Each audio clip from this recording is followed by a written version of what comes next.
Gautam Neurocare, brain stroke, migraine, fits, brain and spine surgeries ki best neurosurgeon. Telangana ప్రభుత్వం 6 గ్యారెంటీలపై దృష్టి పెట్టింది. ఇందులో ఇందిరమ్మ ఇళ్లు కీలకమైంది. ఇందిరమ్మ ఇళ్ల స్కీమ్ పై రాష్ట్ర ప్రభుత్వం ముందుకెళ్తోంది. ఈ పథకం గైడ్ లైన్స్ రూపొందించే పనిలో హౌసింగ్ అధికారులు నిమగ్నం అయ్యారు. ఈ నెలాఖరు కల్లా గైడ్ లైన్స్ ను ప్రభుత్వానికి అందజేయనున్నట్టు ప్రభుత్వ వర్గాల ద్వారా తెలిసింది. ప్రస్తుతం ఇతర రాష్ట్రాల్లో అమలవుతున్న ఇళ్ల స్కీమ్ పై అధికారులు స్టడీ చేస్తున్నారు. కొత్త ప్రభుత్వం అమలు చేయనున్న 6 గ్యారెంటీల్లో ఇందిరమ్మ ఇళ్ల స్కీమ్ ఎంతో కీలకమైంది.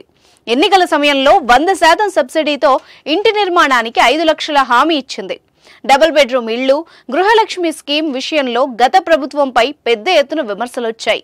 అధికార పార్టీ కార్యకర్తలకు, ఇళ్లు ఉన్న వాళ్లకు, ఎమ్మెల్యే అనుచరులకు డబుల్ బెడ్రూమ్ ఇళ్లు, గృహలక్ష్మి స్కీమ్ లబ్ధిదారుల లిస్టులో చోటు దక్కిందని ప్రతిపక్షాలు, ప్రజా సంఘాల నుంచి పెద్ద ఎత్తున విమర్శలొచ్చాయి. గత అనుభవాల నేపథ్యంలో ఇందిరమ్మ ఇళ్ల స్కీమ్ ను పగడ్బందీగా అమలు చేయాలని సీఎం రేవంత్ రెడ్డి నిర్ణయం తీసుకున్నారు. దీంతో ఇళ్లు లేని పేదల్ని గుర్తించి ఎలాంటి అవకతవకలు జరగకుండా స్కీమ్ ను అమలు చేసేందుకు ఆఫీసర్లు కసరత్తులు చేస్తున్నారు. ప్రజాపాలనలో భాగంగా ప్రభుత్వం అభయహస్తం పేరిట అర్హుల నుంచి దరఖాస్తుల్ని స్వీకరించింది.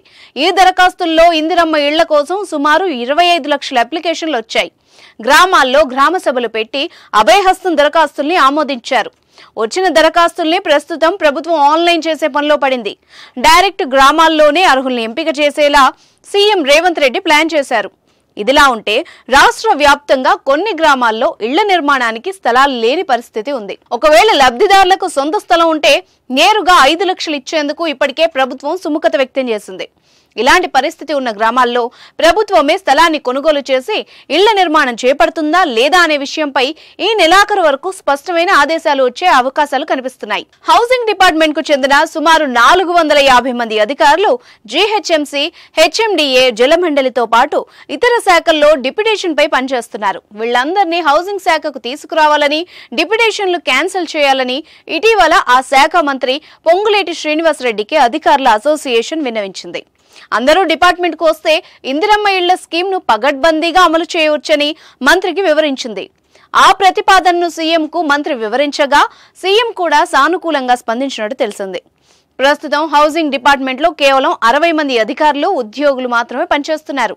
వీరితో పాటు మరికొంతమంది కాంట్రాక్ట్ పద్ధతిలో ప్రాజెక్టు మేనేజర్లుగా పనిచేస్తున్నారు. ఈ నేపథ్యంలో కాంట్రాక్ట్ పద్ధతిలో సుమారు 600 మందిని రిక్రూట్ చేసుకోవాల్సి ఉంటుందని, ఇందుకు ప్రభుత్వానికి ప్రతిపాదనలు పంపించామని హౌసింగ్ శాఖ ఉన్నతాధికారి ఒకరు తెలిపారు.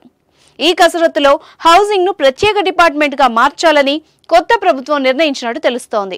గత ప్రభుత్వం హౌసింగ్ డిపార్ట్మెంట్ ను R&Bలో విలీనం చేసింది. కేవలం విలీనం చేస్తున్నట్టు జీవో ఇచ్చి ఎలాంటి ప్రక్రియ చేపట్టలేదు. ఇక విలీనానికి ఎన్నో ఆస్తులు, అప్పులు, కోర్టు వివాదాలు అడ్డంకిగా ఉన్నాయని రిటైర్డ్ హౌసింగ్ అధికారులు చెబుతున్నారు. దీంతో ప్రభుత్వం కూడా ముందుకు వెళ్లలేదని అంటున్నారు.